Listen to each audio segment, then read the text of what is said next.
m'a demandé de faire la présentation en français, donc peut-être que ça sera plus simple pour tout le monde.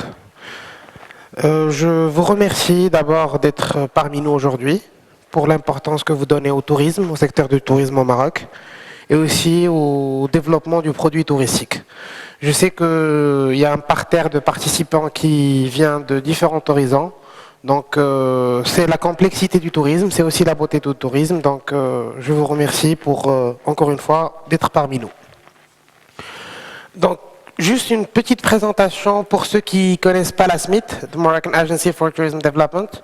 Donc, c'est le bras armé du gouvernement en matière de développement du produit touristique.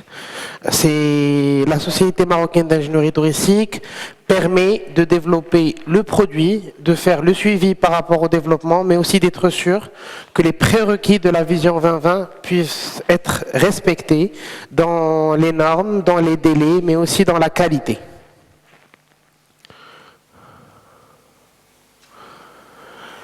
On a choisi de parler de cette présentation, dans cette présentation du Maroc comme une plateforme importante pour l'investissement touristique pour donner une idée globale de comment ressort et sort le produit touristique ici au Maroc.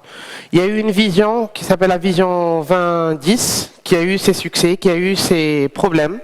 Et on a rebondi avec la vision 2020 qui apporte un nouveau souffle au tourisme marocain. Nous sommes à mi-parcours, donc ça sera l'occasion de partager avec vous ce qui a été fait, ce que nous voulons faire et quelle est notre ambition.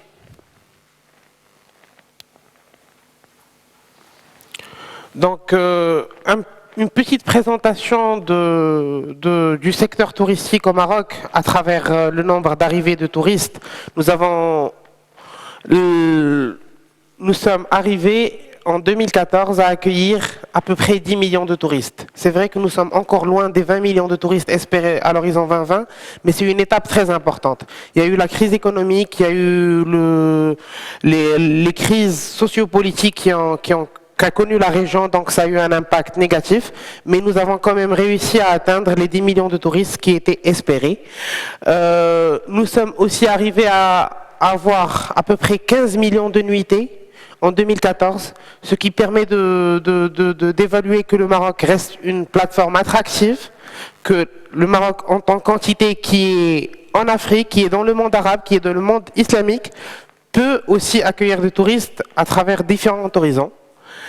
Et nous avons aussi que le secteur du tourisme a pu attracter à peu près et les dépenses en niveau 16 milliards de dollars, ce qui permet de comprendre que le secteur et que l'industrie du tourisme au Maroc reste quand même une des plus importantes industries dans le pays et participe pleinement au développement du PIB.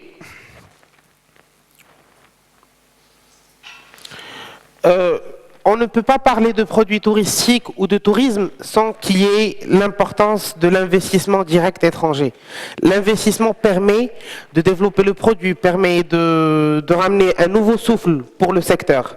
Et le Maroc reste une plateforme qui a pu accueillir des investissements étrangers à travers qui émanent de plusieurs horizons. Donc l'Europe reste quand même une plateforme qui nous fait confiance, des pays qui nous font confiance au sein de l'investissement. Il y a la région MENA, où il y a plusieurs investisseurs qui font confiance au Maroc, qui viennent investir au Maroc, qui croient aux potentialités du Maroc.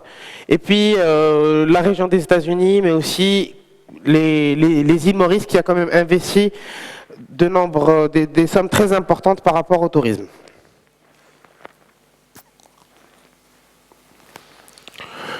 Nous avons aussi ici une présentation de tout ce qui est engagé par rapport à tout ce qui par rapport à l'ambition et par rapport à ce que nous essayons de faire, avec des programmes qui sont différents les uns des autres. Nous avons pensé que le tourisme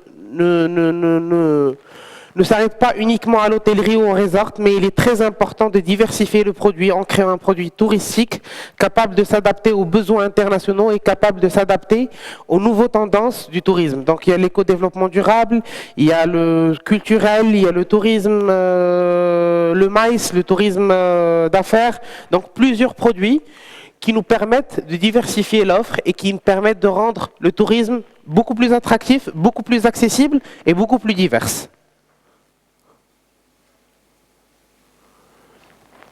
Nous avons aussi une présentation, comme je vous ai dit au début, nous sommes à mi-parcours, donc il est très important de faire une étape bilan de ce qui a été engagé, de ce qui va être fait.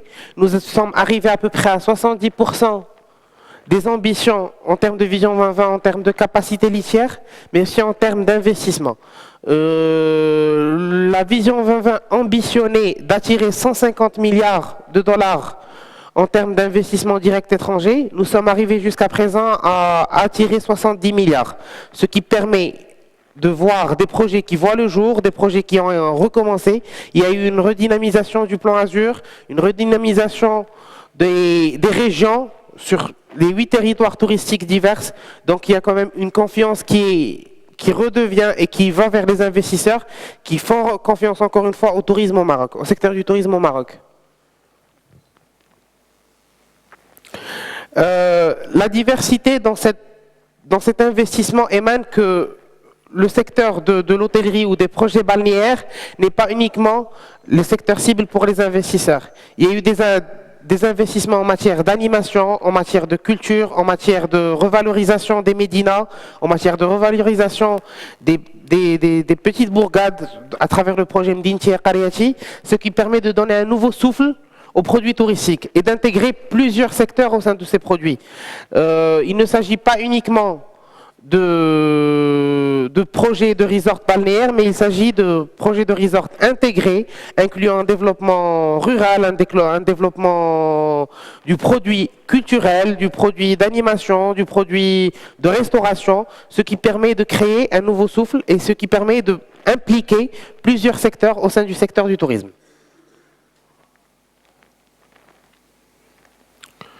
Donc, une petite représentation, je sais qu'il y a beaucoup de chiffres, mais c'est très important, parce que je sais qu'il s'agit de chiffres peut-être qui ne vous parlent pas, mais qui sont importants pour comprendre que le secteur du tourisme est un secteur qui est lié à plusieurs autres secteurs. Et nous essayons au maximum d'impliquer ce secteur-là pour le développement touristique des pays, non seulement pour la création de valeur ajoutée, mais aussi pour la création d'emplois, la création d'un nouveau dynamisme autour du secteur touristique, à travers la formation, à travers la création de niches spécifiques pour le tourisme, à travers la création de nouvelles tendances qui permettent de diversifier aussi l'offre touristique. On ne peut pas parler de tourisme sans parler de tourisme interne, sans parler de tourisme étranger, sans parler de sécurité, sans parler de l'implication gouvernementale, sans parler de gouvernements locaux. Donc tous ces éléments permettent d'impliquer les communes à travers des petits projets qui sont satellitaires aux grands projets.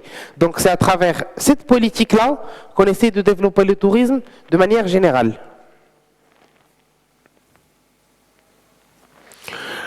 Le tourisme ne peut pas être concentré en une seule région. Et donc ici est une petite représentation de la répartition touristique des investissements touristiques par région. Le Maroc, à travers la vision 2020, a choisi de diviser le pays en 8 régions touristiques. Et ces 8 régions touristiques, chacune possède ses spécificités, chacune possède ses qualités, ses avantages. Et même les programmes touristiques sont liés à ces régions et conditionnent le développement de ces régions.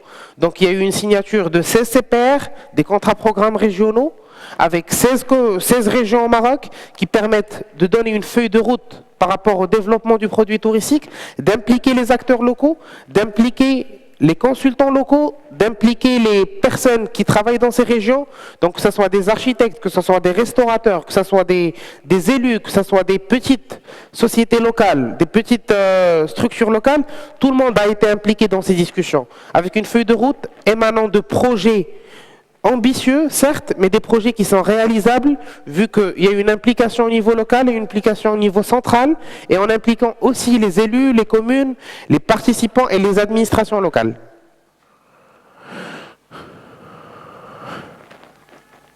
Donc, dans la même continuité, il y a eu une petite explication de ce qui a été fait par rapport aux régions et ce qui sera fait.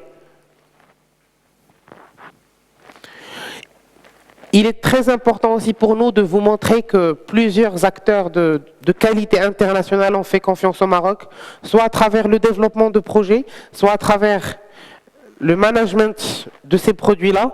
Donc, c'est des acteurs de classe internationale qui ont choisi le Maroc, qui ont choisi l'Afrique. Nous parlons d'Afrique aussi. Donc, qui ont fait confiance au Maroc, au gouvernement marocain, aux communes marocaines, aux architectes marocains, aux petites sociétés marocaines. Donc, c'est très important de revaloriser cette donnée-là, vu que nous sommes tous impliqués directement ou indirectement dans le développement touristique. Il ne s'agit pas uniquement de gouvernement ou de communes, donc c'est une chaîne qui est liée, c'est une chaîne qui est compacte, c'est une chaîne qui est complexe, mais c'est une chaîne qui œuvre pour le développement du tourisme marocain. Et c'est ce qui fait notre force, c'est qu'on soit tous liés et qu'on regarde tous vers le même but.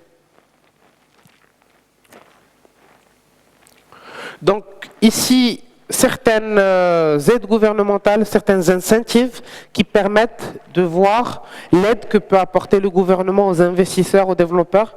Je ne sais pas s'il y a parmi nous des développeurs, mais il s'agit que vous êtes vraiment choyés par le gouvernement à travers des incentives de très grande qualité, donc avec un accès au foncier qui est très important, des fonciers de très grande qualité avec une accessibilité facile.